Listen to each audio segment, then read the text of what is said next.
Iran war వల్ల మన India మళ్ళీ లాక్డౌన్ లో పడిపోయే అవకాశాలు ఉన్నాయా? అసలుకి మన Indian prime minister Narendra Modi గారు ఏం చెప్పినారు? हम कोरोना के समय भी एकजुटता से ऐसी चुनौतियों का सामना कर चुके हैं। अब हमें फिर से उसी तरह तैयार रहने की आवश्यकता है। जब ऐसे संकट आते हैं तो कुछ तत्व इसका गलत फायदा उठाने की कोशिश भी करते हैं।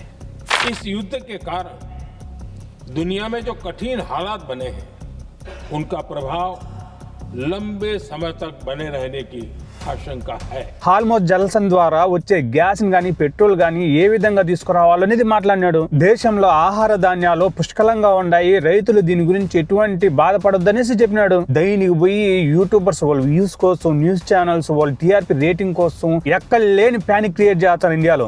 तो श्रीलंका में लॉकडाउन लग गया है, बांग्लादेश में लॉकडाउन लग गया है, भूटान में लॉकडाउन लग गया है, पाकिस्तान में लॉकडाउन लग गया है, फिलीपींस में लॉकडाउन लग गया है, कंबोडिया में लॉकडाउन लग गया है, म्यांमार में लॉकडाउन लग गया है। ఇది వరకు 2020లో ఇండియాని కరోనా దెబ్బకి ఆర్థిక వ్యవస్థ షేక్ అయిపోయింది. జీడీపీ పతనం అయితే 2020 2021లో ఏకంగా 23.9% తగ్గిపోయింది. కరోనా స్టార్ట్ అయిన 2020 ఏప్రిల్ 12.2 కోట్ల మంది భారతీయులు ఉపాధి కోల్పోయినారు. వలస కూలీలు అయితే రవాణా వ్యవస్థ కుప్పకూడడం వల్ల వేల కిలోమీటర్లు నడుచుకుంటూ వెళ్ళినారు. దాదాపు 32 కోట్ల మంది విద్యార్థులు పాఠశాలకు వెళ్ళలేకపోయినారు. పేద పిల్లలకి డిజిటల్ ఆన్లైన్ సేవలు అందక చదువుకే దూరం అయిపోయినారు. అప్పట్లో నష్టం మన ఇండియాకి అపారమైనా గానీ మళ్ళీ మన ఇండియా ఒక్క సంవత్సరంలోనే తిరిగి పుంజుకునేసి. ఆ 2020 కరోనా లాక్డౌన్ వల్ల ఎంత మంది ప్రజలు రోడ్డును పడినారో, ఆ నష్టం ఎంత వాటిల్దో ఇప్పటికీ మనం మర్చిపోలేకపోతున్నాం. అదే లాక్డౌన్ మళ్ళీ పెడితే ఇండియాలో పరిస్థితి ఎలా ఉంటుందో తెలుసా? గతంలో లాక్డౌన్ వల్ల మన ఇండియాకి రోజుకు దాదాపుగా 32 కోట్ల నుంచి ఏకంగా 35 కోట్ల వరకు నష్టం వచ్చింది. ఈసారి మళ్ళీ లాక్డౌన్ గాని పెట్టారనుకో అంతగా డబుల్ ఉంటది. హోటల్స్ రవాణాలు పూర్తిగా కుప్పకూలిపోతాయి. ఈ మన దేశానికి ఆదాయంలో కీలక పాత్ర పోషిస్తాయి. గతంలో లాక్డౌన్ వల్ల 14 కోట్ల మంది ఉపాధి కోల్పోయారు.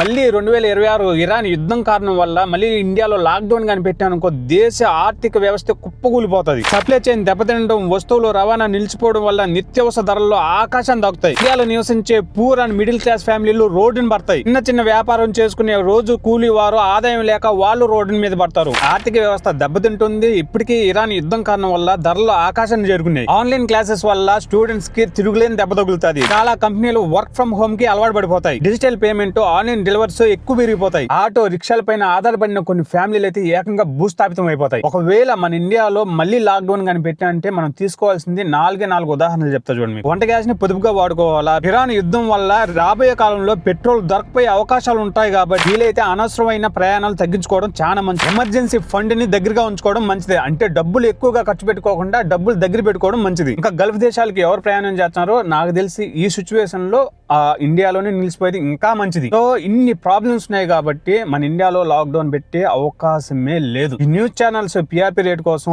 ఈ యూట్యూబర్స్ యూస్ కోసం ఈ దరిద్రమైన లేనిపోని ప్యానిక్ అయితే క్రియేట్ చేస్తా ఉంటారు. ఇండియాలో లాక్డౌన్ పడే అవకాశమే లేదు. పులిని చూసి నక్క వాతలు పెట్టుకున్నట్టు వేరే దేశాల్లో ఎక్కడో లాక్డౌన్ పెడితే మనం ఎందుకు పెట్టుకుంటాం?